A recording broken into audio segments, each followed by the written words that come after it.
for Jessica. It's going to be Ryan. Thank you. No problem.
I also see that we have someone calling in with a 661 number.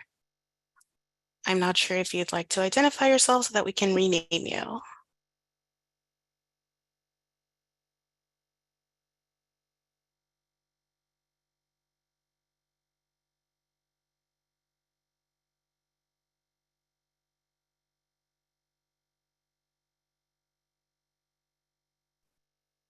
Bianca? Is the Spanish interpretation on? It is not on. Okay.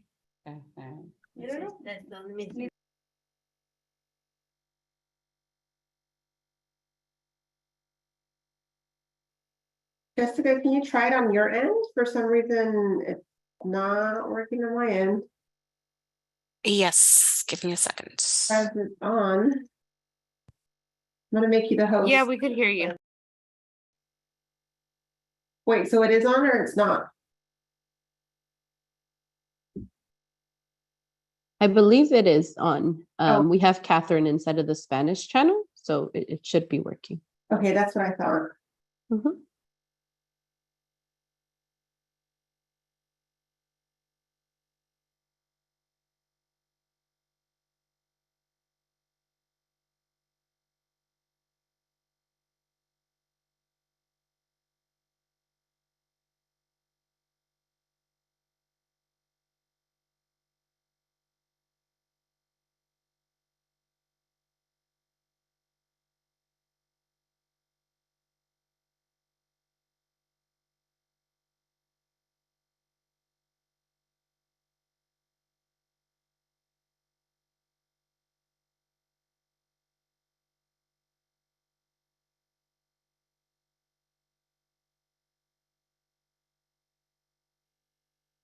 I think we're ready to get started. Jessica, if you could give me the host permission so I can look on it. Okay, is Ryan on already? I don't see Ryan yet.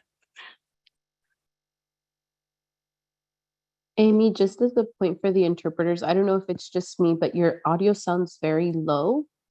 I don't know if you have a headset or if maybe you could just get a little closer to the mic. That way it's a little bit easier to hear you. Thank you. Will do. Bianca, I see that you have your hand up.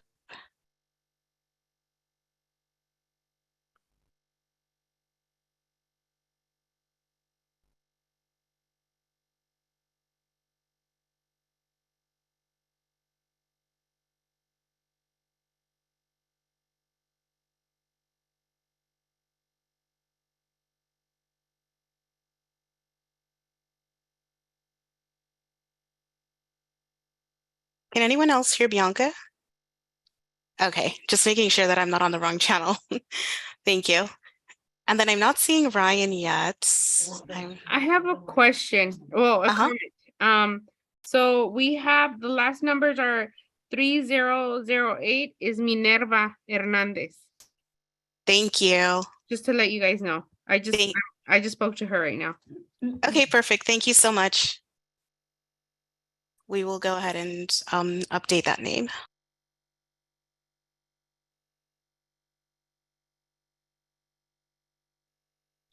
Bianca, if Minerva's on the other line, she won't be able to hear it in Spanish. Just giving you a heads up.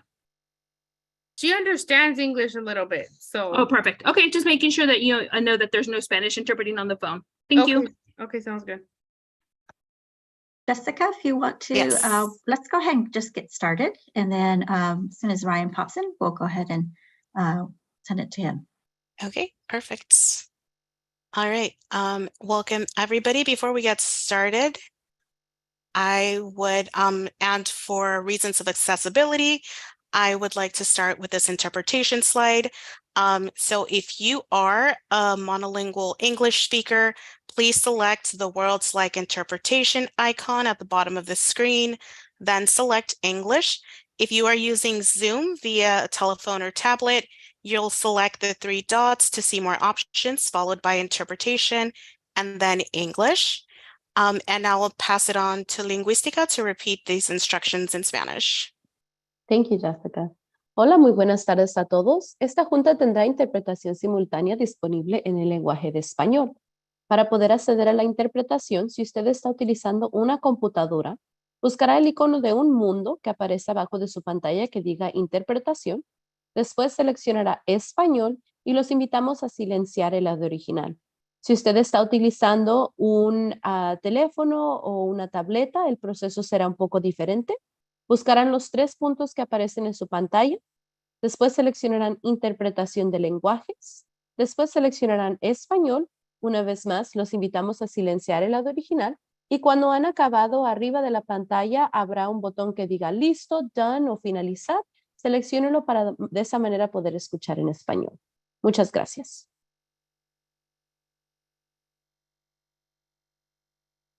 Thank you very much for that. Thank you again, and hopefully everybody is now in the right channel so you can hear the meeting in full. Okay, now that everybody's on, welcome to the Shafter Community Steering Committee meeting number 49. This is November, the November meeting. Before we get started, please mute yourself and make sure your full name and organization are showing as your screen name. If you have not done so already, to change your screen name, click on the top right side of your picture or video. CSC members, we ask that you use the following naming convention: CSC, first and last name, or R, first and last name if you're a resident. All other participants, please use first, last, and then a dash, and then your affiliation. So for example, if you're from the Air District or California Air Resources Board, please put AD or CARB accordingly. P for the general public. All other organizations, write your org name. The meeting hosts may update your screen name at any time. All right, for this virtual meeting, we do ask that you stay on mute unless you are speaking or planning to speak. Use *6 if participating by phone. Raise your Zoom hand to ask questions during a presentation. Q&A, use *9 if you're participating by phone.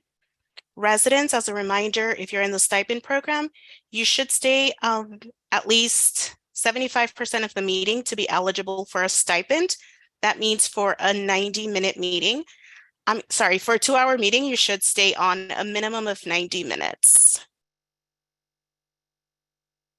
For today's agenda, we have welcome and introductions, review the action items tracker, brief air monitoring update, discussion of outdoor cooking emissions, end of the year SERP wrap up and planning, standing updates, wrap up, next steps, and agenda setting, and public comments. All right, let me stop sharing now.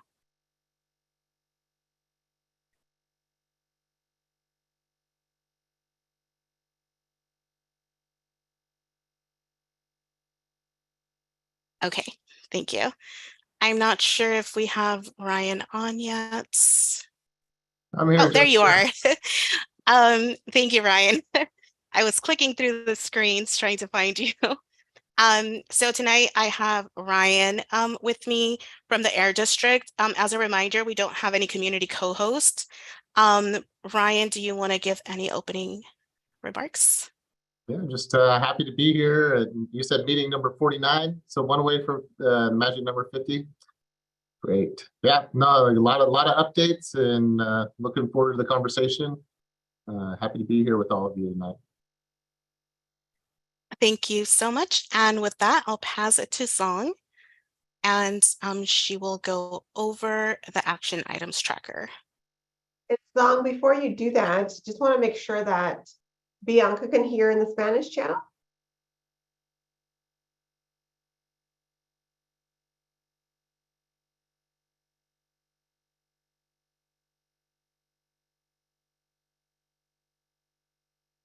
Is Bianca on here?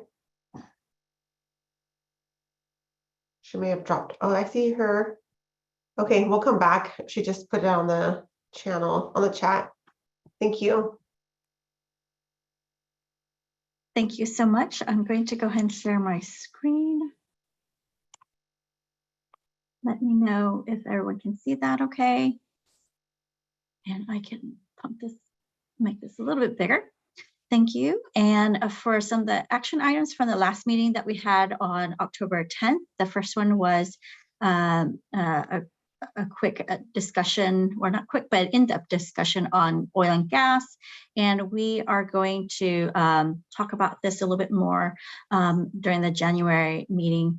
Our agenda tonight is pretty full, so just wanted to let everyone know we will be doing that in January. The next action item pertains to some of the stores and outdoor cooking, and we will be discussing this more during tonight's meeting.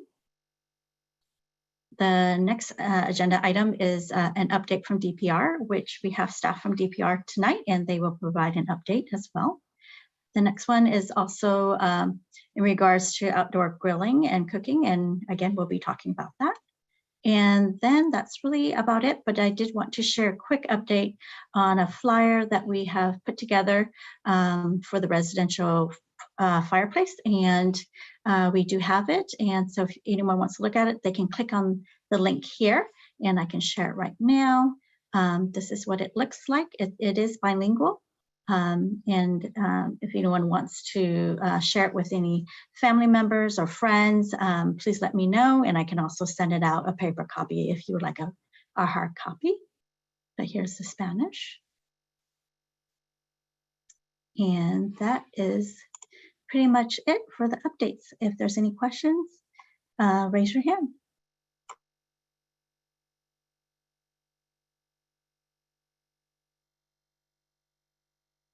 I don't think I see any hands raised, so that's it for action items. Thank you so much, Song, for providing those action items. Just want to remind folks and also celebrate the fact that the action items are meant to help us stay accountable to your requests as the CSC members, and it provides that accountability and transparency. As you see reflected in today's agenda, many of the action items that you all requested last time now have become a full agenda item. So the idea is that, 3 months from now, if you wanted to go back and see how much progress we have made on the CSC, you could track that during or by looking at the action items that are posted online. So one of the things that I'd love to highlight to you is that this is a process that is driven by your needs. So as we go through today's agenda, I know it's very packed and there's a lot of things for us to cover. Please do make sure, if you want to elevate any action items and you want to see things be mobilized and move forward, please feel free to add those on the chat or to stop us when we're in the middle of a presentation or anything like that. So thank you all. Thank you very much, Amy. I do not see any other hands. Well, Amy provided that update. I also wanted to remind everyone that the up-to-date action items can be found on the Shafter CSC website. and you can access that via your mobile phone or a computer as well. Our next agenda item is it's a brief air monitoring update. As a reminder, the air monitoring is part of the CAMP, also known as a community air monitoring plan. That monitors, these air monitors measure concentrations of various pollutants for which the EPA has established a health-based air quality standard. I believe this is going to be Chai. As Chai reviews and provides his update, please drop questions in the chat, comments, or concerns you may have, or raise your hand to make those verbally. Please wait until your call to begin speaking, and that's going to ensure that all CSC members get the opportunity to speak, ask questions, and get their questions answered. It'll also ensure that the presenter is given an opportunity to respond to questions and comments. Would you, Chai, would you like to take questions during or after your update? My update's fairly quick, so we can do Okay. it right afterwards. Yeah. Thank you, Okay, Jessica. perfect. Go ahead. All right. Good evening. Good evening, everyone. Good to see you all tonight. Yeah, let me share my screen here really quickly just to kind of show. So we have one site left, as you all may be aware of, and that's in La Colonia. And so we were waiting for a while and working with the county to get this area right here to get some air monitoring placed here. There was a pocket park here, but that's been delayed for electrical infrastructure and all of that. But fortunately, Dora Hernandez has graciously allowed us to place an air monitor just right above here in this location here, because this is her property. And we just recently completed the lease agreement with her, so that's in place. We've gone have selected the contractor, and the contractor is currently working with Dora and the city to get the necessary permits started. And so once that gets completed, then we can place a PM 2.5 monitor somewhere within this area here. So that's in the works, and I think Dora, I don't think she made it today, but if she made it, she may have some other updates as far as her conversations with the contractor on that. But that's moving along, and we're pretty happy that that's going where it's going right now.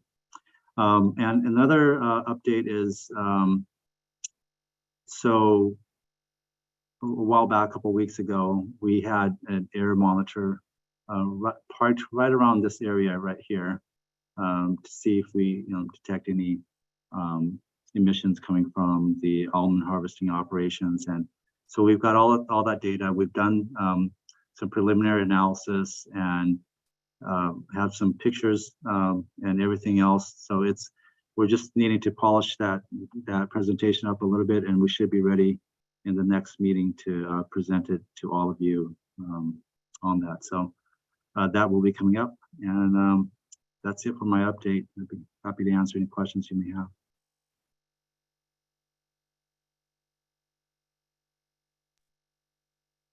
Thank you, Chai. I am waiting to see if there are any questions, any hands up.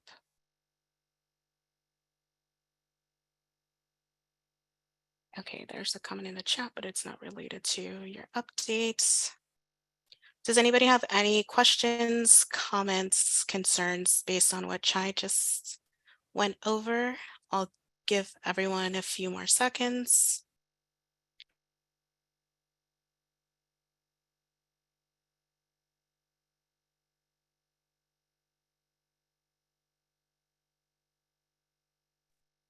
Okay, if anybody has anything for Chai after we start our next, oh, Bianca, go ahead.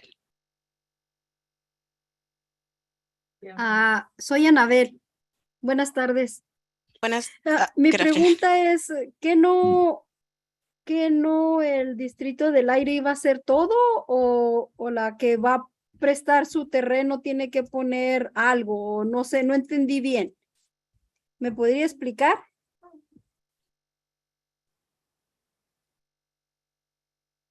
Yeah, so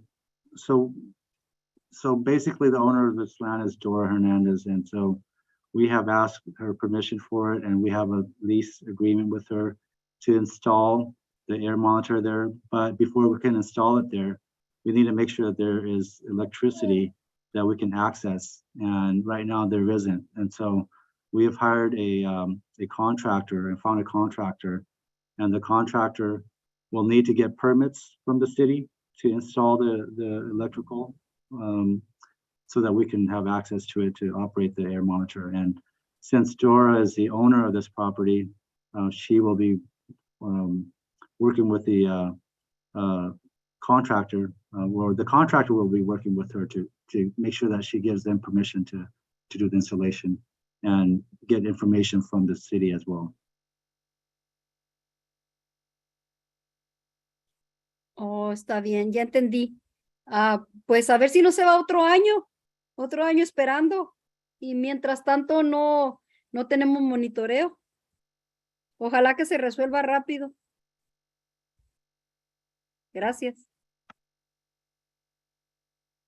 Yeah, thank you. Definitely, we hope so too. Thank you for your questions and your comments, Annabelle. Does anybody else have anything for Chai?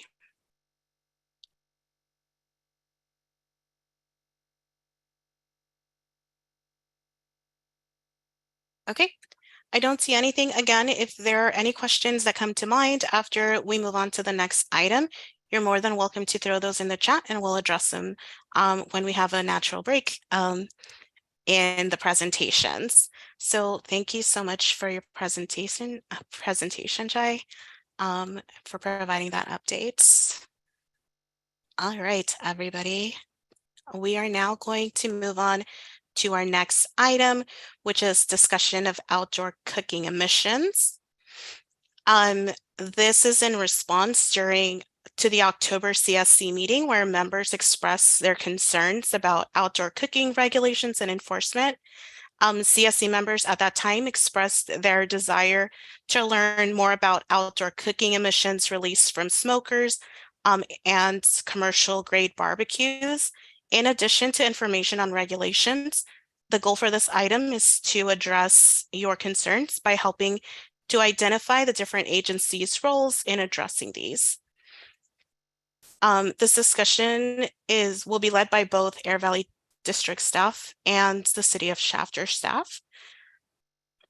Would you all like questions during or after your presentation? Can we do it after my presentation, please? Of course. All right, everybody hold your questions until the end. You're more than welcome to put questions in the chat during the presentation, but we won't address them till after Christina is done.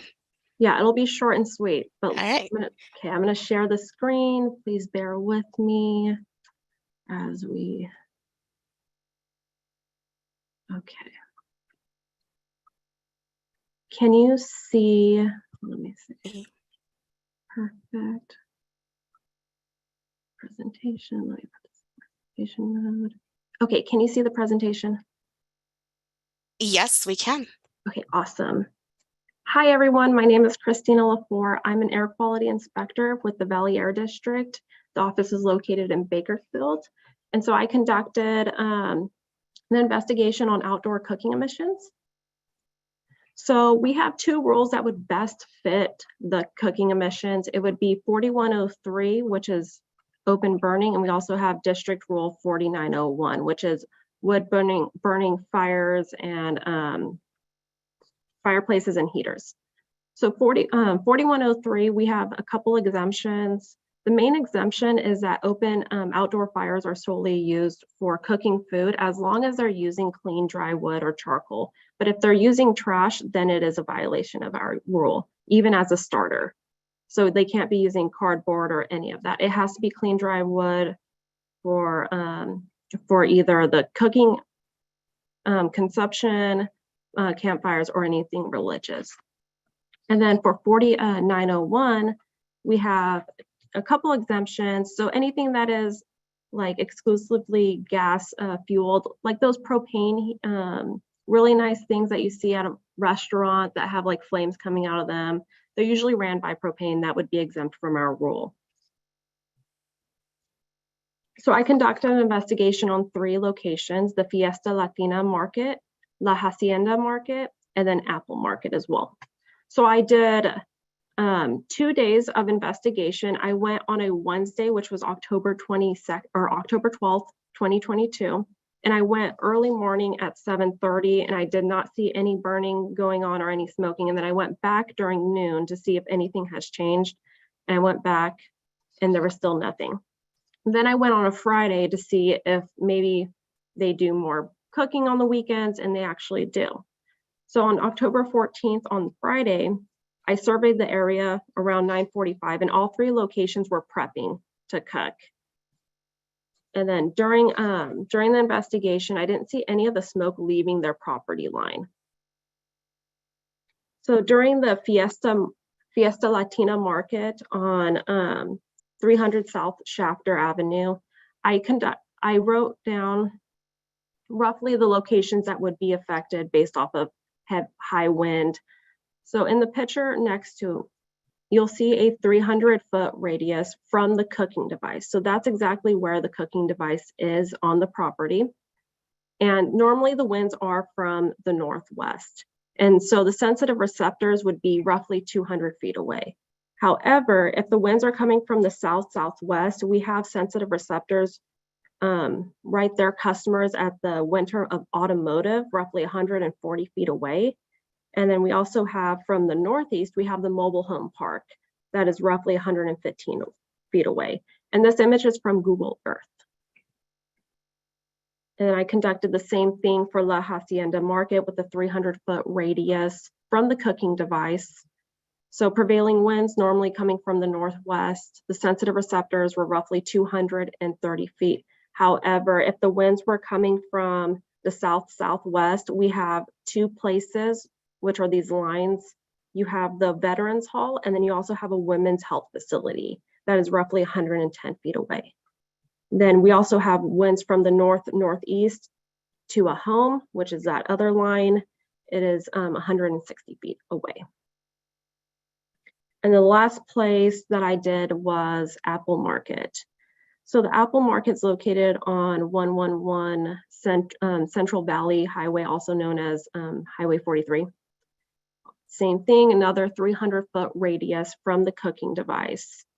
And the prevailing winds normally come from the northwest, and the sensitive receptors is 120 feet away, and that was pointing at O'Reilly's auto store. But we also have right there Highway 43. So if it does get very windy or during startup, they're roughly 100 feet away. And then we have from the north-northeast, we have a home that is roughly 280 feet away.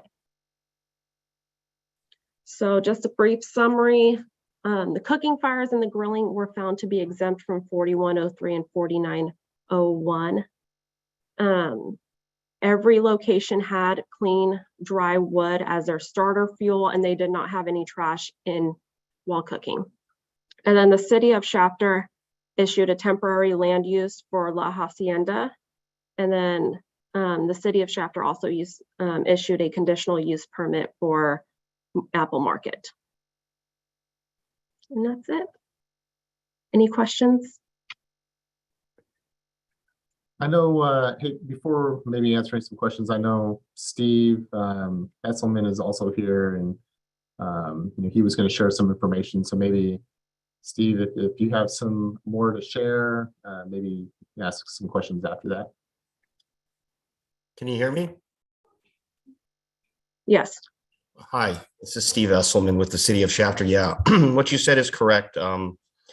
We have issued a conditional use permit and a temporary land use permit.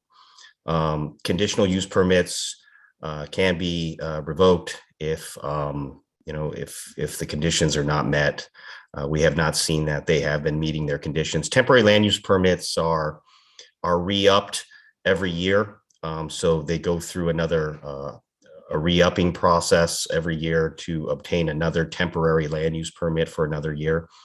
The third location, The Fiesta Market does not have a temporary land use permit or a conditional use permit. I did some investigating and found that operation has been probably going on for at least 20 years prior to when we started issuing permits of that nature. I also went to my code enforcement division and asked if has there ever been a code enforcement action at any of these markets related to the barbecues, and in the there has historically never been a violation or a reporting of those uses to code enforcement. That's pretty much all I have, unless anyone has any questions regarding that.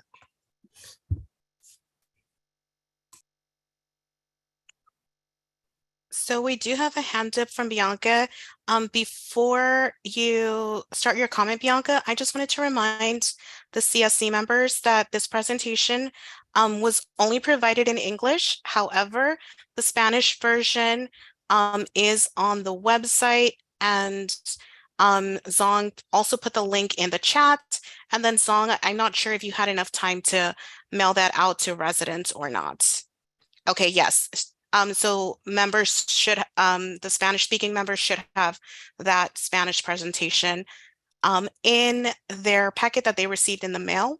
So with that, Bianca, go ahead and give your comment or ask your question. Thank you. My question is in regards to the monitoring. I was looking at the times that the investigation was done, and it was on a Wednesday. Community members mentioned that they do it on the weekend, so it's in vain for doing those investigations around that time, because they're not operating on those days. They're operating on the weekend. Now, my question for the Air District: can the Air District put the mobile monitor near the facility so we could see how much of emissions it could pick up? Because right now we're unclear. You're giving us numbers that are not detailed that we are asking for. We requested that. So we want to know if the Air District will put the mobile monitor. When would it put it? Because this investigation, it's not worth anything, because we clearly stated last time that it's done on the weekends. Now, we do have a couple community members that have been mentioning that for personal consumption, usually there's a lot of restriction when we barbecue at home, but these facilities are constantly every weekend having their grill on a full blast, and nobody's saying anything. I do know that there's a conditional permit that they have, but the city's not open on the weekends to come and see and see how many violations they're doing in the weekend. So it's not useful to do those permits if they're doing it on the weekends.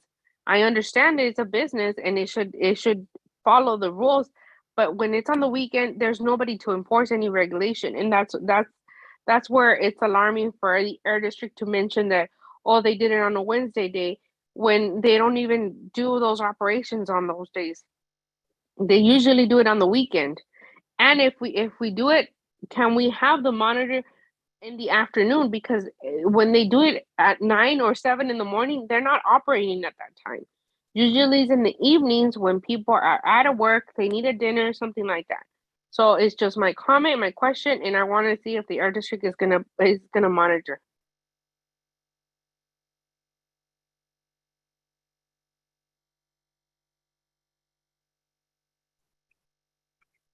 Hi, Jessica, just before anybody answers, can you also make me interpreter? I believe I wasn't set up as interpreter. Yes, I am on it. I saw your message in the chat. I'm going to make you interpreter briefly. Thank you So so if much. we can hold responses until I complete that, I would greatly appreciate it. Thank you, everyone.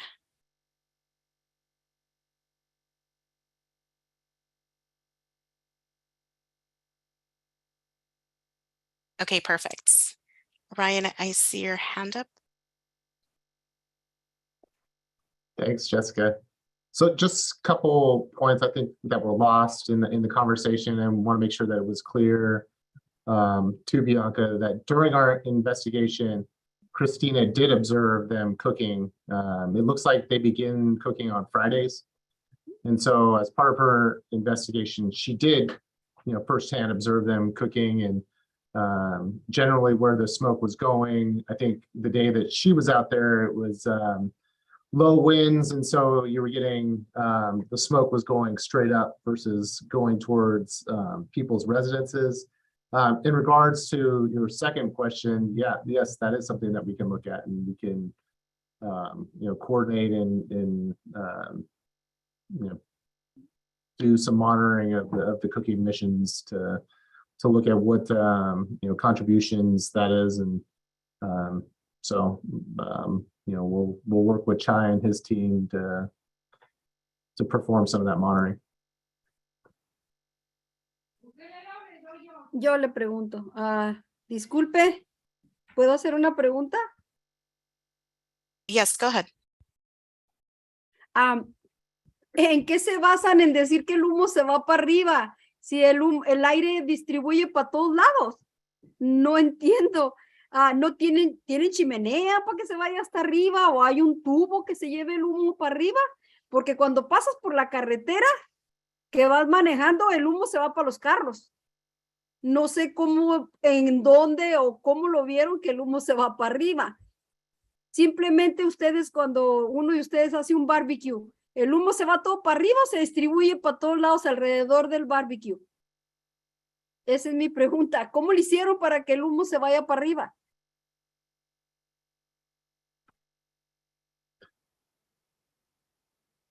Thank you, Annabelle. I think in general, on the day that she was out there, I'm not saying that this is always the case. I think it's usually dependent on what the weather conditions are at the time whenever you're out there.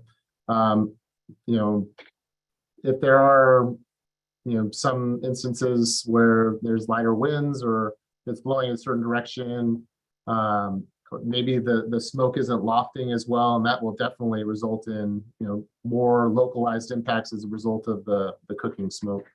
But it's changes hour to hour, day by day. But Christina was just sharing with her the one time that she was out there a few weeks ago, what her experience was. Not to say that that's how we think it is all the time.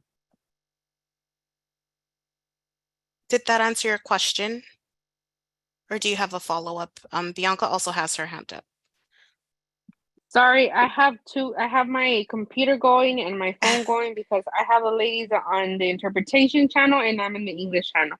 Okay. Something I did wanted to add is that we've seen that the Air District does their monitoring during business hours, and I don't think that's right.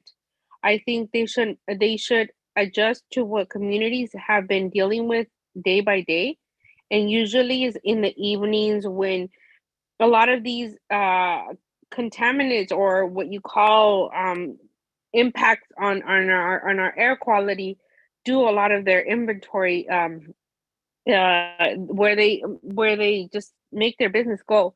And I've said it a couple times that we should monitor on the weekends. We should monitor in the evenings.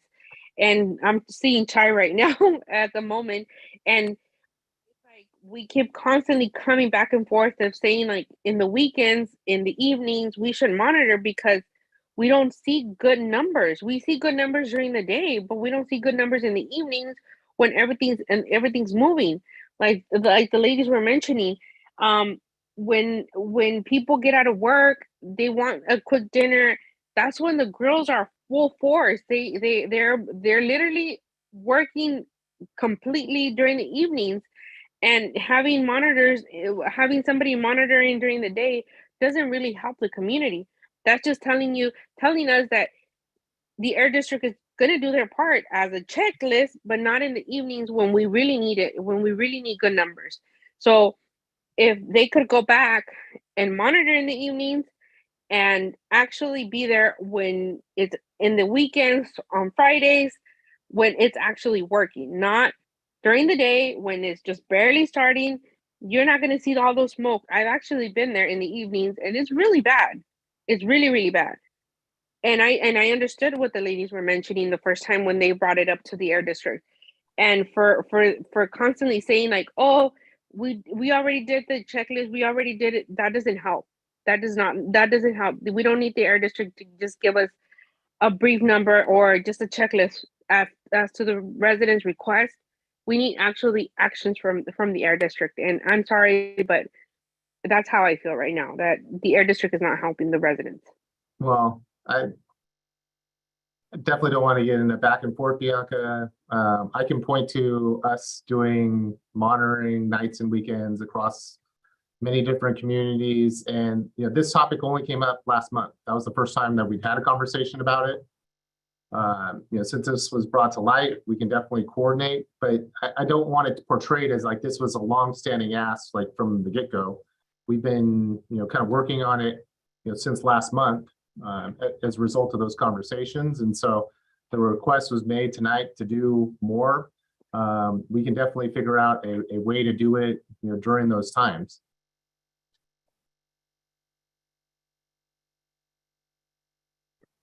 Thank you for that response, Ryan. It sounds like the CSC members have made more requests from their original request. And so we are taking notes on that, just so the CSC is aware. We're taking notes on that, making some of those action items. And just to repeat what you just said, Ryan, is that there has been monitoring going on throughout the valley at different times of the day. Just this particular request was done at a different time. So now that you are all aware that most of the smoke is happening evenings and weekends, that perhaps there is an opportunity to do that at those times. Is that correct? Yes, that is, Jessica. Okay, I just wanted to make sure that I was hearing correctly. Thank you. And then just Bianca put, that's why we put it in the SERP. And that is why you put what in the SERP, Bianca. I just want to make sure that whoever listens to this is aware of exactly what it is that was put into the SERP.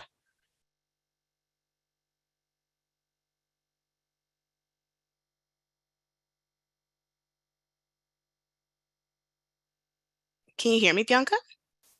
Oh, the smoking grill as an incentive project. Thank you so much for that clarification. And with that, Michelle, thank you so much for being patient. Go ahead. So we're just talking about the 3 barbecues in front of at those storefronts. I mean, I've never noticed the smoke. I've seen the air pollution control, air pollution people driving my neighborhood and neighborhoods, and so I've never really noticed the smoke. They have a permit. They have permitting. I mean, none of us are regulatory. None of our barbecues, cooking food, are regulatory. I mean, so I guess I've never really noticed it.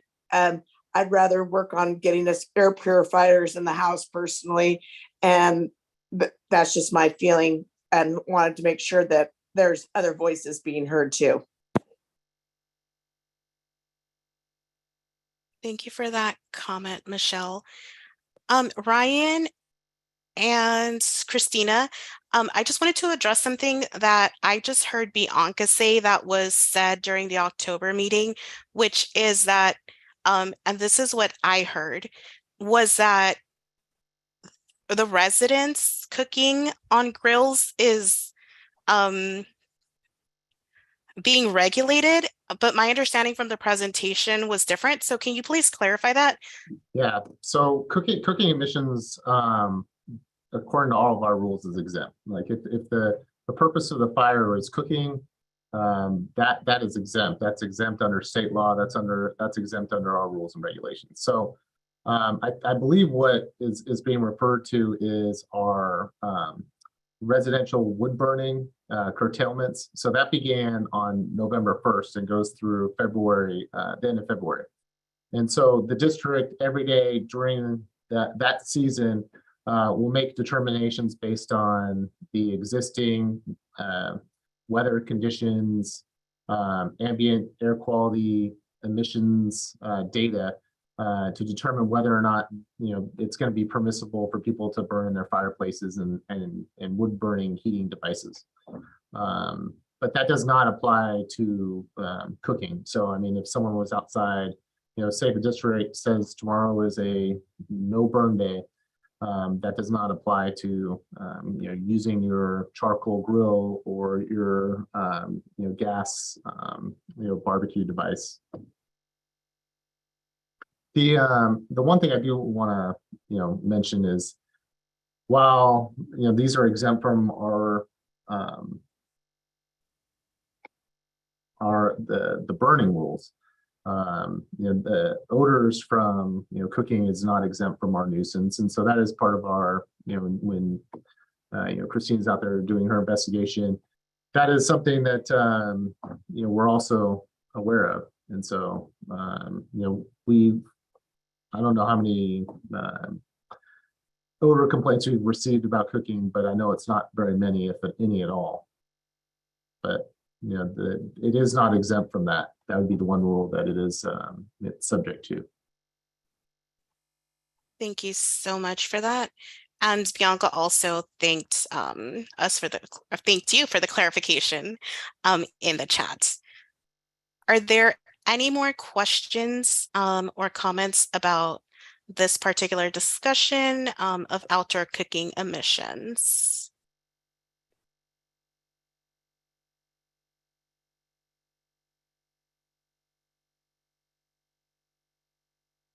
Okay, let me just double check the chats. Okay, I am not seeing anything. As with the last item, if you do think of anything after we've moved on, just go ahead and throw those in the chat and we can address them when we have a natural pause in the conversation. So thank you, Christina, for your presentation, and thank you for providing all that extra context, Ryan. All right, our next item is the end of the year SERP wrap up and planning for 2023. You've all worked really hard to provide your input into the SERP and collaborated with the Air District to continue moving all of these forward. This momentum will continue if there is a clear vision for both the community and the Air District. I want to acknowledge that this is not a perfect process. However, it is the process we have in place now, and it's important that the CSC continue to voice their concerns. I ask that you all listen closely to the information being provided and enter questions or comments into the chat so that we can have a written record of those. And also, you're more than welcome to raise your hand as always. I just want to confirm, would you all like to ask to have questions during or after the presentation?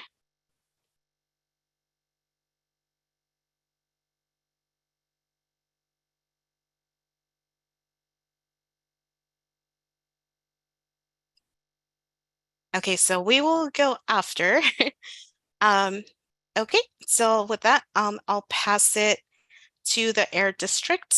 The floor is yours. All right, thanks, Jessica. I'll take it, and I'm going to share my screen now. All right, does everybody see the presentation? Yeah, we can see it. If you can just make it full screen, it might be easier to follow. I don't know if I can. Oh, okay. All right. We have issues, or I have issues with trying to do PowerPoint because of the setup that I have. So I apologize for always doing these presentations in PDF. And no worries. Thank you. Jess is more technologically advanced than I am. So I think if you hit view up, yeah, go down and then full screen mode where it says Control L. Oh, look at that. That's so fancy. There we go.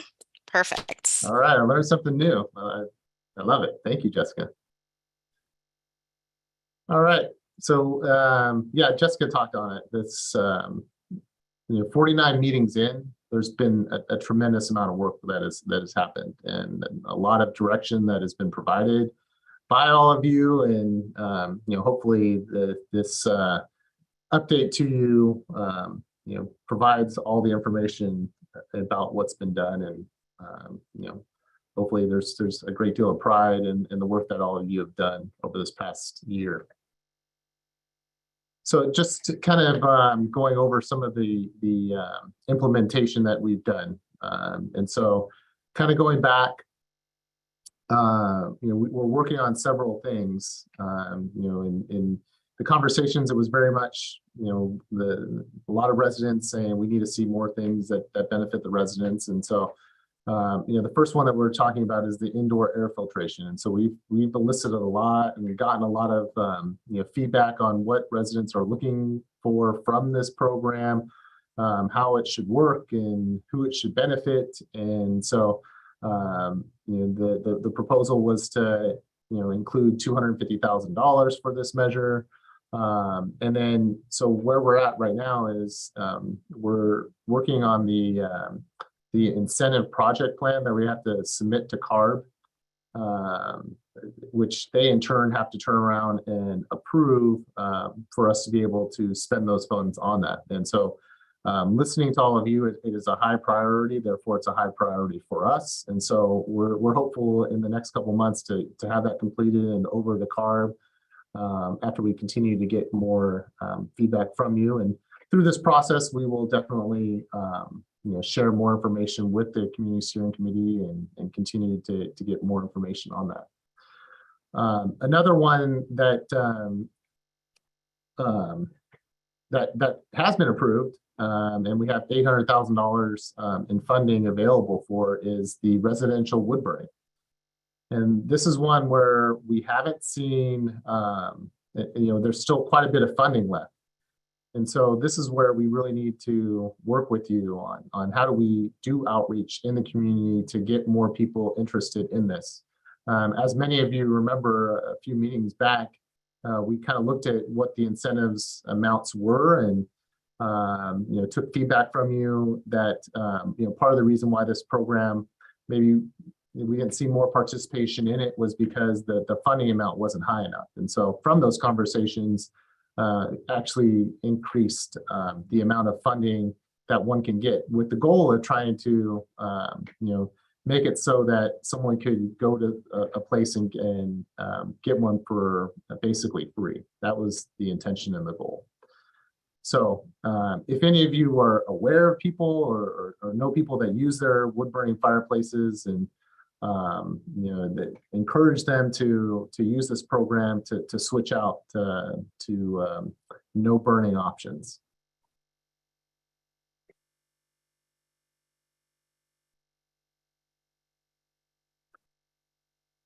The next one that we're working on, this is a priority, is the passenger vehicle replacement. And so this program would provide electric vehicles for people that very sizable incentive amounts. And when we developed the community emission reduction program, working with all of you, $6 million was put towards this measure. So I mean that's a large sum of money that is committed to it. And so we understand we need to get this completed as quickly as possible. And so we're hopeful to have that project plan done very soon and over to CARB. And then hopefully we can work with them quickly to get that approved and make those funds available to all the residents. The other one that we've submitted to CARB, which I know has seen a lot of interest and a lot of participation from people in the area, is what we call the tune-in tune-up program. This is basically a program where we work with what's called Valley Can. It's a third party that puts on events, and you bring your car, they test the emissions from it to see if it passes, and if it doesn't, they give a sizable voucher to take to certified mechanic repair facilities to make repairs to vehicles.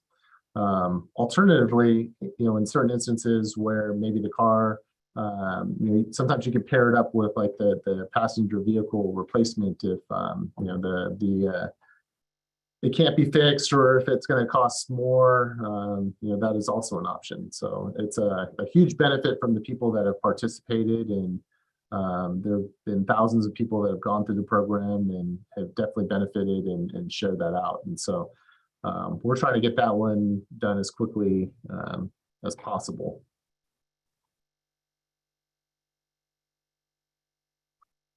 Yeah, those programs are extremely important because those are all missions that are getting, when they can't pass the emissions tests, those are all missions that happen right in the neighborhood, in the areas where you're driving and, impacting those people that live there. And this was definitely, the next one was definitely, a high priority. And so worked with all of you to bring all the partners, whether it was the county or the city and us and you on the road paving and sidewalk installations and bike paths. And we identified some really great projects that will benefit members of the community, both through through paving efforts to reduce particulate matter, but also through enhanced walkability. People being able to go from one place to another without the need for a car, or using a bike or other means. And so we submitted this project plan back to CARB back in July. They provided us comments in the middle of October. We've responded to those comments. And so usually what happens, CARB reviews them, they provide some feedback to us, we make changes to the project plan, and what's typically happened after that is CARB's approved it. So very hopeful that with the feedback that we gave to CARB just recently, that they're able to approve it, and then we can work with the city, county on moving those projects forward. School buses, this was another one. We funded 3 buses to date. Super excited to hear that we just signed a contract with Ridgeland School District on adding some infrastructure for so basically 7 chargers. And my understanding is once that's done, they're also going to be looking to purchase more electric school buses. So I heard that there was it was almost a little disbelief that this program was was going to fully fund these things. And so but working through with them, and we were able to move that forward. So that's exciting news, and hopefully we'll see some more electric school buses coming to the area. And so all of you can see that as well. And, that's really important because there's a lot of health benefits to children that are no longer riding in school buses that like diesel school buses. The next one was Dial-A-Ride, which is basically a van type service where people can call up and get rides to where it's like a carpooling type service as well. A lot of benefits, and where possible, it's near zero or zero emission type vehicles. And so we have $400,000 devoted to that. And this is another project plan that we submitted back in June to CARB, and they provided us comments in late summer, and we provided the responses. So kind of that same situation of hoping to hear back. And I see Michelle has a question. Sorry, Michelle. Oh, that's okay. You go ahead. I just had some yays, excitement, punctuation, and then I had a comment about the fireplace. So if you want to just wait till you're done, that's okay. I'm okay with that. Well, I'm happy to take it now or whatever works best for you. Okay. Well, I'm very excited about the in-home air filtration program. I'm glad to see that we're going to get that at the beginning of the first year. That'll be nice. They get it in place before spring and all the dust and everything comes back up. That'll be really nice. And on the fireplace, before you even move the sedative up, I went in to try to do it. It's a little confusing, and we all have to go into Bakersfield. Okay, that it's a big 30-minute drive, but it'd be nice if we could do something like what we talked kind of about. We could get somebody to come out and set up a display for a weekend like we did with the lawnmowers, you know, kind of give information, because, you know, my fireplace is different than my neighbors or the neighbors down the street. What does it really mean? What do you really have to have? Do you have to have gas hookups? Do you have to have electrical hookups? It would just be nice to have, instead of having all the information there that for that program. That was the only two things I wanted to say. Yeah, so the feedback, Michelle, then would be to work with one of the retailers, and I believe the closest one is in Bakersfield. So have them come out and kind of set up a forum or an opportunity for what are you thinking, to like see devices, or for them to talk about devices and requirements, or maybe if they brought one or two examples or something, or what your dollar will buy with, you know, for what you have. I mean, there's different levels of things. Mhm. I have to relook at that schedule, but, you know, I mean, you know, everybody has it's their own specific house. Do you have to have certain measurements to know how that's going to fit in into your fireplace insert? Some houses are built at different times, so your different fireplaces. I guess I just felt like there really wasn't much information when I got there, and then some guy says, "Oh yeah, they're over on the wall over there." Okay, thank you. And I left, you know, it was going to cost me way more than what was funded at that time. So I just lost interest. Okay. And so I don't know if we could get somewhere, maybe like at the Floyd's parking lot. I know they don't sell fireplace inserts, but or somewhere else. So we could use somewhere that we could go in and people could give you examples, and, you know, and you could explain what you have and your specifications. It would just be nice not to have to travel so far and have someone that knows what they're talking about.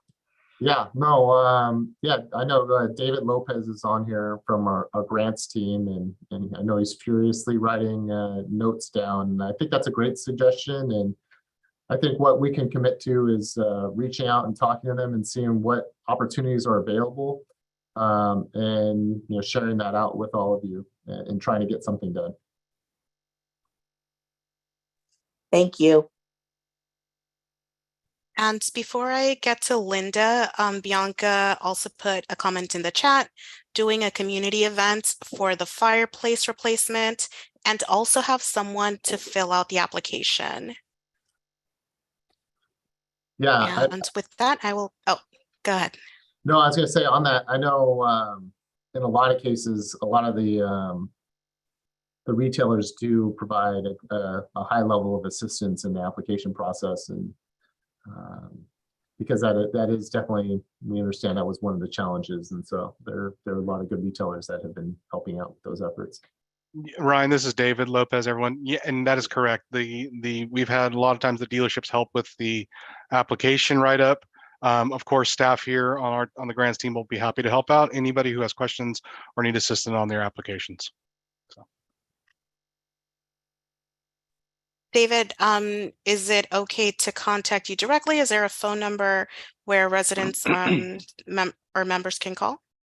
Yes, I'll be happy to I'll put in the chat my direct contact. I don't work on the program anymore, but I do have some experience with it. And of course, we'll connect any of the residents with our it just recently changed, our wood stove change out replacement team. So. Thank you so much. Ryan, I still see you unmuted. Do you have something else to add? No, I'm just going to continue with the presentation. Oh, I see also, but I see Linda has her hand raised. Is it okay to speak? Yes, Linda, thank you so much for your patience. Go ahead. Is there anything that we can help provide you, Ryan, on the sidewalk infrastructure? I've been taking pictures of some of the holes, and then also I've reached out to some community members on the bike path to help with the CARB approval. You know, I think right now the biggest questions, they had some questions about methodology, and so we just kind of refer them back to the standard methodology that has been used for these types of projects. And I know David's itching to respond to this because he's the one that works so hard. So I'll turn it over to David to answer that one. And then I just have one question about school buses after that. Sure, no problem. Hi, Linda. Yes, obviously, always happy to get feedback from the residents, and I know you and I have discussed other programs. Apologies. So yes, don't hesitate to let me know. But we are working feverishly with CARB to get this approved. We know this is a very big project for the community. Most of their comments were minor, and we responded fairly quickly with them. So I'm hoping that the methodology we're using is well established. It's been used and written by CARB originally, and it's something that the COGS use. So we're hoping that it'll be a real quick turnaround. But any information you want to share in terms of what you've seen and the area around it, please do not hesitate to let me know. Okay. And then on the school buses, that's great. We've got the 3 buses, the 7 chargers that are provided. Are there any superchargers involved in that just because of rural routes and the time that they have for the buses to charge during school? I just want to make sure that we're all on board to give them exactly what they need.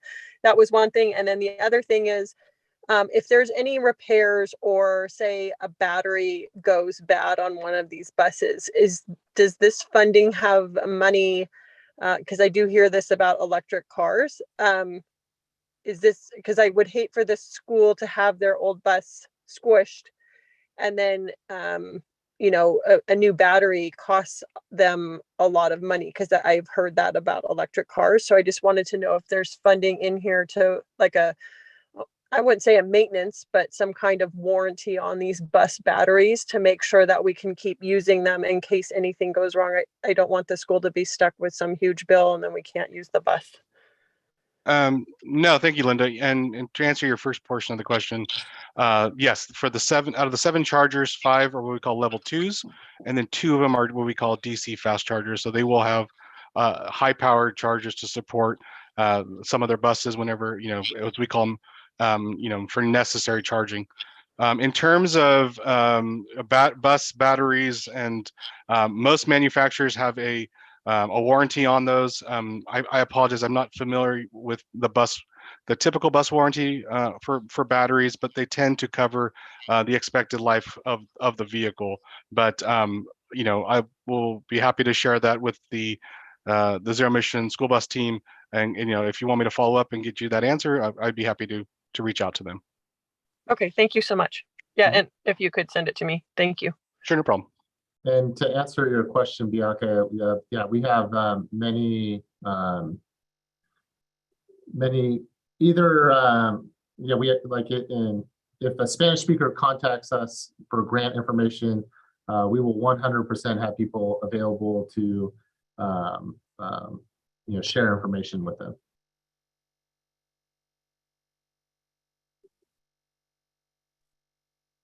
Thank you for addressing that question from the chat, Ryan. Greatly appreciate it. Does anybody else have any other questions for either Ryan or David from the grants team? All right. I'll go to the next slide then. All righty. So this is the overall progress and where we're at. And so I was sharing a little bit about the wood burning heating devices, and you see that we still have $555,000. And so excited to look for opportunities to bring an event and hopefully get more people excited and interested in making the conversion to one of these non-burning devices, because there is a lot of PM reductions in the communities, and kind of getting into what Bianca was talking about, seeing on the air monitoring data, when we do see people making those transitions and going away from burning, you will see benefits in PM 2.5 concentrations, especially when you need it the most, when in the winter time, when we have those really strong inversion layers, or basically, if you're trying to picture it in your mind, it's like the cap that gets put right over on top of the valley and doesn't allow mixing of the air, and so the pollution levels rise. So those programs like that are really important to seeing better health outcomes and by reducing people's exposure to the higher levels of pollution. I think more than anything else, the slide just shows that this work's not done. I know we're meeting 49, but there's still a lot of work to be done, and there's a lot of work for the community steering committee members and in helping us and the other partner agencies through this process fully implement all of these measures.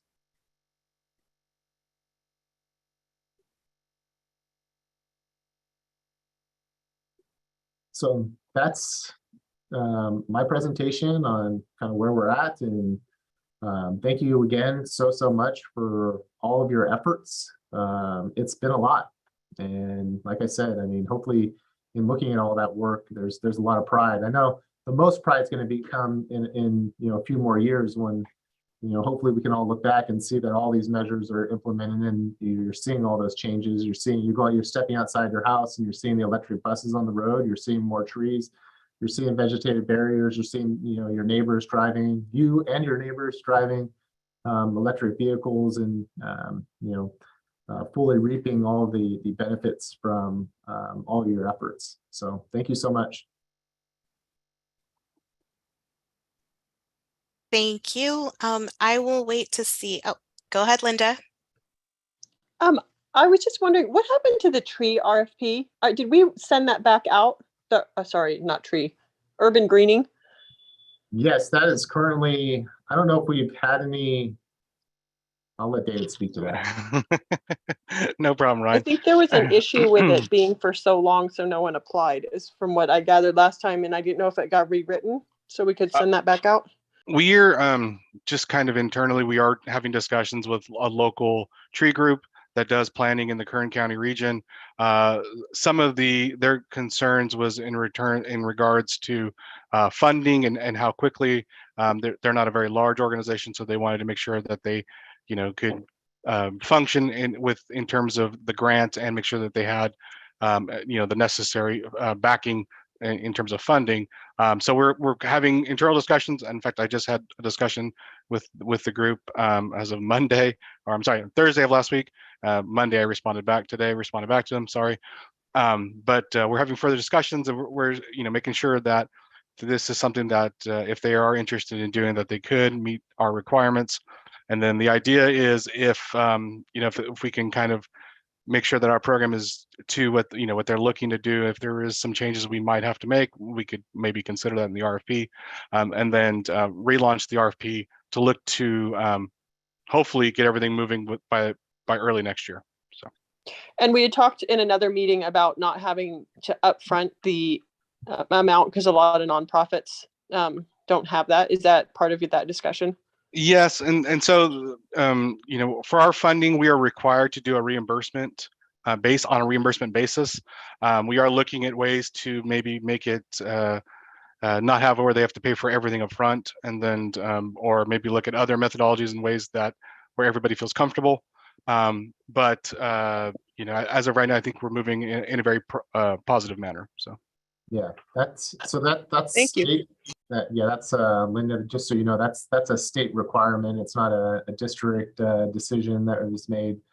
We're very much in the mode of working with CARB and trying to find ways to do this. And so it's it's requiring all of us to put our heads together and be creative about how to meet the law and still be able to do these projects.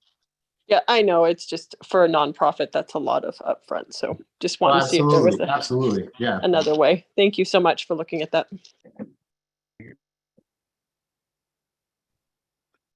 Thank you, Linda. Does anybody else have any questions?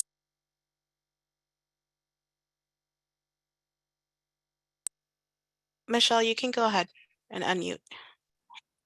I think Ryan missed a slide when we got him off track.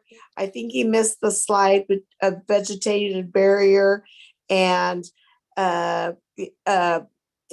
urban greening. I think we missed that slide. So that's why those questions came up. I think I was about right. Let me that's where I was going. I saw the vegetative barriers on the agenda, and I was going to ask you. Thank you for bringing that up. Let me pull it up again. I'm not trying. I promise I'm not trying to avoid any of this information at all. I think we got you all going different directions. You got unfortunately Jessica was not feeling well, and so she would not have missed that. And so you had the misfortune of getting me tonight, but yeah. So as you can see, those were definitely two areas that were very important to all of you, and so yeah, this kind of outlines what we were doing in regards to urban greening, vegetative barriers. And so, the recommendation was, what we had was the RFPs for the urban greening, and then looking to add funding to support vegetative barriers in the community. And so some steps with the vegetative barriers, that is a program that would have to go before our board for approval. And then, I'm sorry, it would require, doing a request for proposal similar to the urban greening, in addition to having to go before our governing board for approval. And in this case too, we would look to work with a local organization to do that work. Sorry about that. And then Ryan, if you could just clarify for folks who don't know what Q1 is. I know it's Q1, but if you could just clarify that for folks. Yeah. We need to do better in regards to shorthand. So Q1 means January through March of 2023. Thank you for that. All right. Does anybody have any questions on these two items? I know it's something that the CSC has really been interested in. And we'll give everyone a chance to kind of think of their questions, type them in, and find the raise hand button, which I think we all have a little bit of a challenge finding sometimes. Jenny has her hand up. Okay, go ahead. Hi, I think I just seen someone posted in the chat. I was trying to get David Lopez's email address. I sent him an email and it was return undeliverable. So I just wanted to verify his email address. Is it 2 D's in David, or is it just david.lopez? No, sorry, Jenny. It's david.lopez@valier.org, just the 1 D. Okay, thank you. Mm-hmm.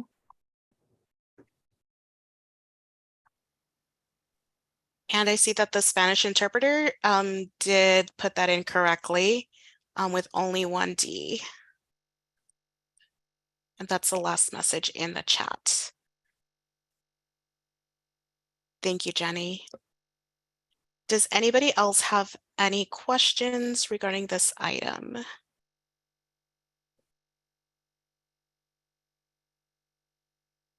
Okay, I'm going through the list and I don't see any hands.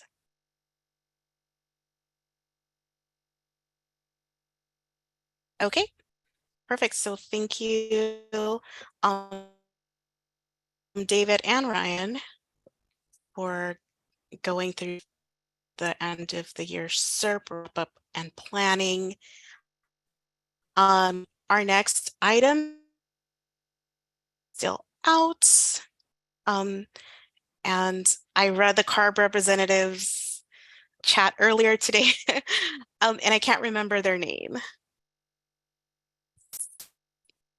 I can't recall who's filling in for Scott Wall. That's me. I don't know. Can you hear me? Thank you. Yes, thank you so much, Michelle. My apologies. Awesome. And I have this crazy setup because I dumped a coffee on my keyboard the other day. So I'm trying to mess around with everything. Yeah. So as far as some updates, let me find my document. Okay. So one thing we want to let you all know is CARB is going to start using the environmental justice blog to kind of try to keep everybody updated on what's going on with all of our communities. So if you're not already subscribed, that would be a great thing to do to keep all your information together. I've got feedback. Hang on.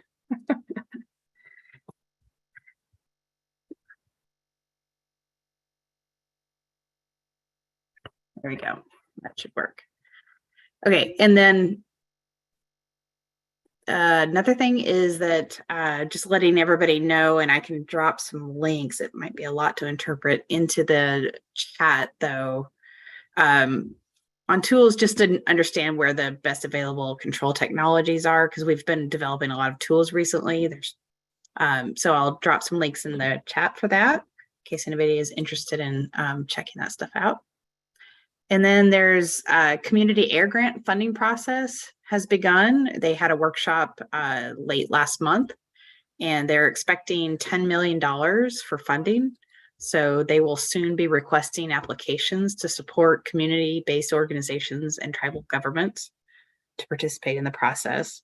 I hope a lot of our CBOs or people here that are affiliated with CBOs are already familiar with this process. If not, definitely reach out to me and I can help guide you through it or connect you with the right people, whatever you need. I will also drop a link in the chat here in a minute. This is just so you know, it's something that does come up usually once a year, but there's definitely a wide breadth of opportunity from anything from community capacity building to monitoring or other sorts of projects. So it's a really great opportunity to get some money to really invest into the community. Another thing, just to let you know, on December 6th, CARB is holding a workshop that is going to be focused on updating the program blueprint for OCAP. And this is this blueprint. If you probably recall that it sort of guides how communities write their SERPs and their camps. So it's a really big deal that we update it every 5 years. And so that's coming up. And so this is our first workshop on this. We'll definitely have more. So if you're interested in participating, that's going to be on December 6th. During that same meeting, they've actually combined it. They'll be selecting some new AB617 communities. So also something to keep your ears perked up for if you're interested. I will try to drop some links that are focused. That the thing they gave me has way too much on it. So sorry about that. And then I don't know if anybody follows our consultation group, but we are meeting on December 8th. So that is also coming up. And I think that's all I have. Does anybody have any questions or anything for me? We have a question from Michelle in the chat. How or where do we subscribe to Environmental Justice blog? I will drop a link in here for you in just a second. Okay, perfect. So it seems like we have a lot of links coming from Yes. Michelle. Michelle can post those in the chat, and then perhaps you can also send them to Zong at the Air District, and she can kind of consolidate those for folks. I think that would be great. I think actually what I will do is I'll try to drop some like really focused links in the chat. And then this document that I have, which is a couple of pages with a lot more information, with some really great helpful links. I'll try to get that interpreted and send that over so you all could just post that to this meeting. Perfect. Thank you so much. Does anybody else have any questions for Michelle?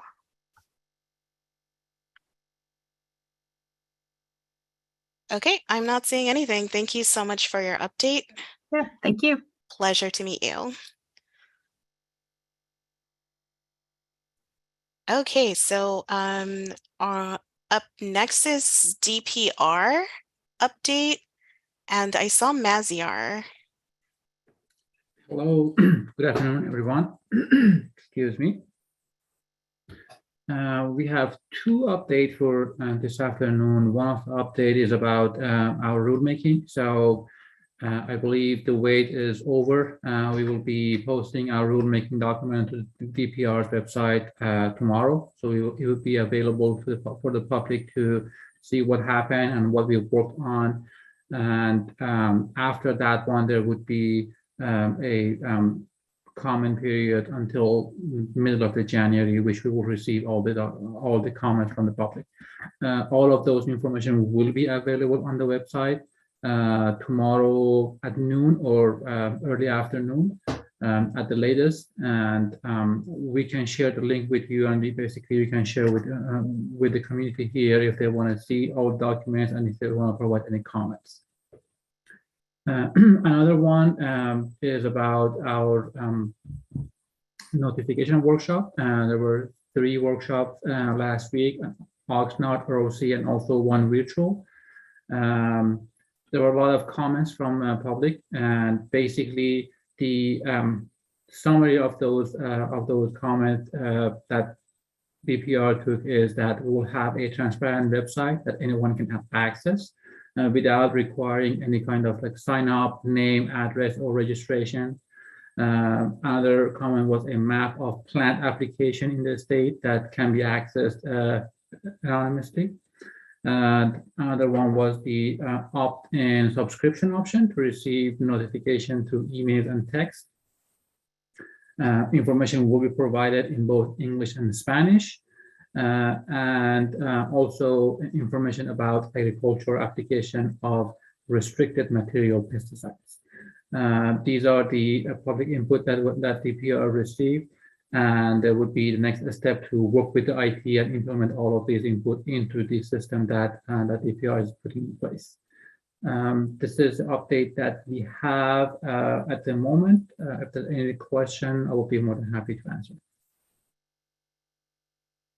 Okay, if you have any questions or comments for Maziar, go ahead, raise your hand or type them into the chat.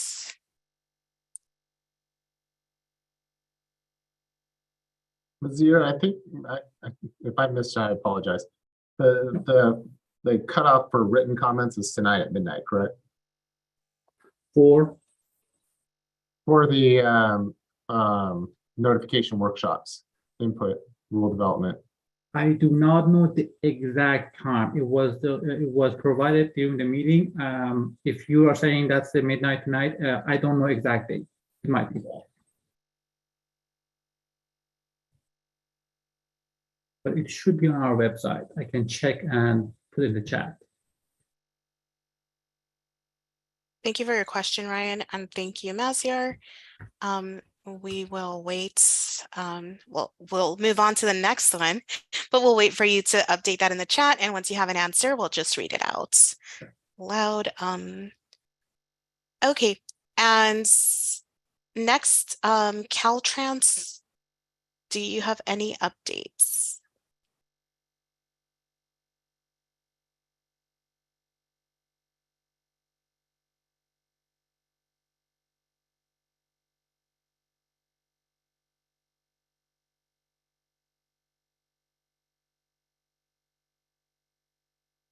Marcus, do you have anything from Caltrans?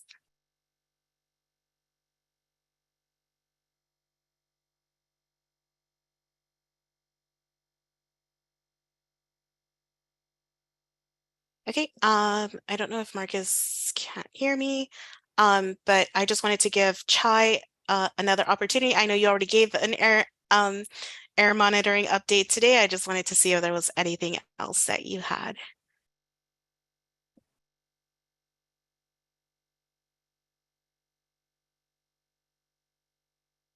I'm trying to click through all the windows. Is Chai still here?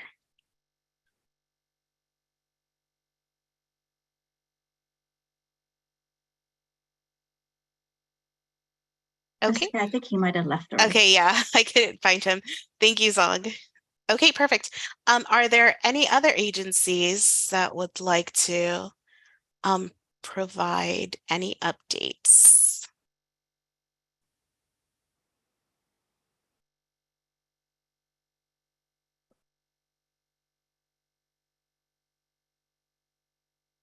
Okay, I'm not seeing anything. I just wanted to provide that update from DPR from Maziar.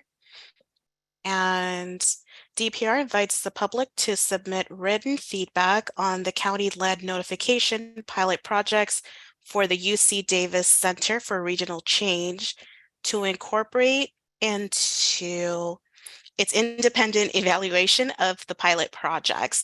The department requests feedback by Monday, November 14th, 2022 at 11:59 p.m. via email to projectnotify@cdpr.ca.gov. And I'll spell that out. That's projectnotify dpr.ca.gov or written mail to the following address, DPR notification 1001 I Street, P.O. Box 4015, Sacramento, California 95814. It's already 6:28, so I suggest that if you have something you'd like to add, to send it via email.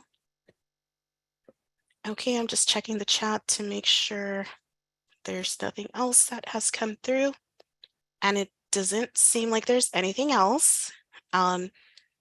So I'll just check again to see if there are any questions. Okay, I don't see any questions. So with that, we'll move on to the next agenda item, and that's wrap up next steps and agenda setting meeting. So if you will all be patient while I pull up the presentation once more and share my screen.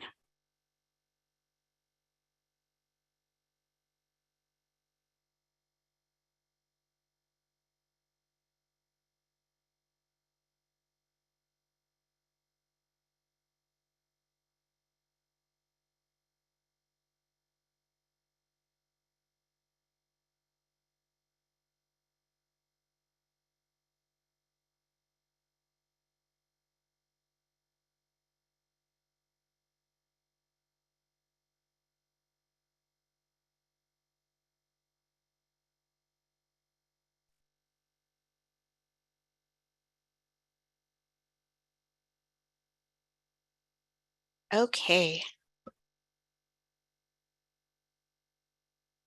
So our next agenda setting meeting is Monday, November 21st, 2022 at 3 p.m.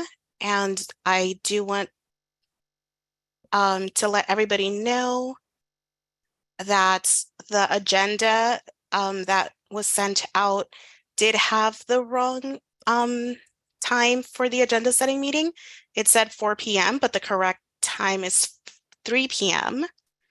And the CSC meeting is Monday, January 9th, 2023 at 5 p.m. We will not have a December meeting. Before I continue and provide more context, I saw Michelle's hand, I believe. I did. I was going to ask about the 3 versus the 4. I thought in the survey we went to 4. Is that not correct? That is correct. So thank you for bringing that up. I just wanted to remind the CSC that Zong did send out that survey to choose a new time for the agenda setting meeting. We have noticed that there has been a decrease in participation for those meetings. And we sent out, Zong sent out the survey to get feedback for a time that worked better for people.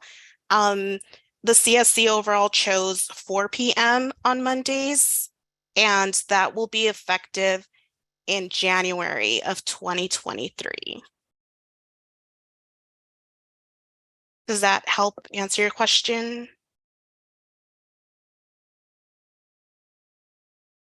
Yes, it does. Thank you. Okay. Perfect. Zong, did you want to provide any other context around these dates? Nope. Just want to say thank you, Jessica. You are correct. We did send out a survey and we got feedback. And starting in the new year, the agenda setting meetings will shift to 4 p.m. But they will stay on Mondays, and they will be the Mondays after the regular CSC meetings. So for this month, we will still have the agenda setting meeting next Monday, but at 3 p.m. the regular time. And then during this survey, we also asked about whether or not to postpone the December meeting, and the majority voted to postpone the December meeting. So, so that's why we will see everyone in January for their next CSC meeting. Thank you. Thank you so much. Okay, and with that, we still have plenty of time. So I wanted to open up public comments before we go over all of our action items that we collected during the meeting. So public comment is now open. Public attendees on Zoom, please raise your blue hand to ask a question or make a comment, or press *9 from your phone if you're calling in. You can also type in the chat your comment or question into the chat. Public attendees on Facebook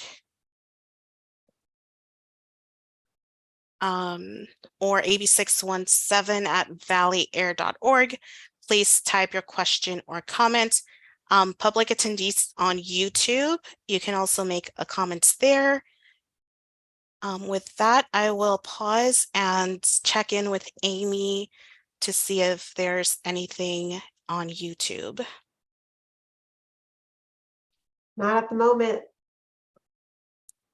Thank you so much, Amy. All right, and with that then, there are no comments yet. I don't see any comments here in the chat. And then Zong, is there anything in the email? Nope, I don't see anything. Okay, perfect. So with that, I will pass it to Vanessa to read the action items that we collected today. As a reminder, we do collect these action items in real time. We're typing as you speak. We're also taking notes. So if there's anything amiss, if we picked up anything that you did not mean, don't feel free to correct us and let us know exactly what it is that you wanted to type. And with that, I'll pass it on to Vanessa to share her screen and go over those. Thank you, Jessica. Just give me one moment so I can share my screen. Okay, can everyone see my screen okay? Yes. Perfect. Okay, thank you. Good evening, everyone. I will now share the action items that I have written down for today's meeting. As Jessica mentioned, if there are any additions to the list, any action items that I'm missing or any changes to existing action items, please let me know. Make sure to make those changes in real time. So the first one is the AD or the Air District will monitor emissions from 3 market locations, i.e. cooking smokers, during the weekends, in the afternoon, evening, and on multiple occasions to gather more systematic data that is representative when emissions are being released. The second one is the Air District will share more information regarding indoor air filtration project plan updates as they come in. Item number 3, Air District will work with a fireplace retailer to explore new opportunities to engage with Shafter residents, for example, by setting up a display in Shafter, sharing information about the program and requirements, and providing assistance with the application process. And the final action item is the Air District will share information about bus battery warranty with CARB and the CSC. Are there any changes that need to be made at this time or any additional action items that folks would like to see?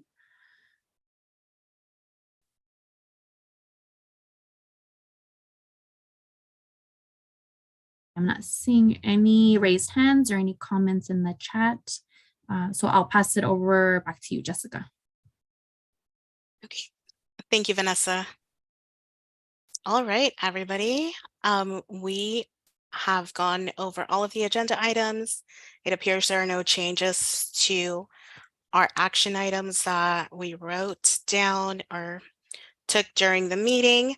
And so with that, I will pass it to Ryan to say any last words, and then we are all free to go. So I'm going to take these 23 minutes to go over many things. No, just thank you again, once again. I hope with 23 minutes you're getting back tonight, you're able to do something, spend time with your families. Thank you so much. I know, next week is Thanksgiving. It's a time for us to kind of reflect back and remember all the things that are good in our lives and that we're thankful for. And so I'm definitely appreciative of the opportunity to work with this community steering committee. I know you see a lot of other members from the Air District and from the Harder and Company and CARB and all the other partner agencies. And we're very fortunate to be able to work with all of you and on a community emission reduction program that are going to have huge benefits, and that we're already seeing benefits for the community. So thank you for all your time and efforts. Thank you, Ryan. And I also wanted to thank the community for showing up to these meetings and really participating.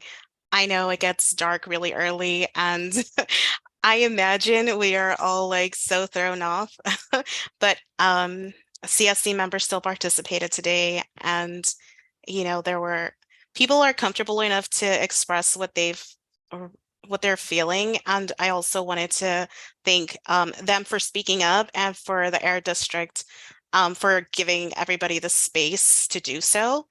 And again, earlier I said we'll continue to collaborate to help reach these circles and lower emissions and all of that good stuff. I'll actually see all of you next week at the agenda setting meeting. So with that, yeah, we can just end the meeting. Thank you so much. See you all hopefully next Monday, and have a wonderful rest of your night. Thank you, everybody. Bye, thanks. Buenas noches. Thank you.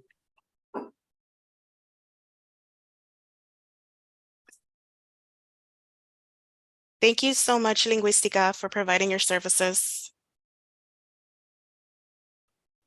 All right, everybody, have a wonderful night.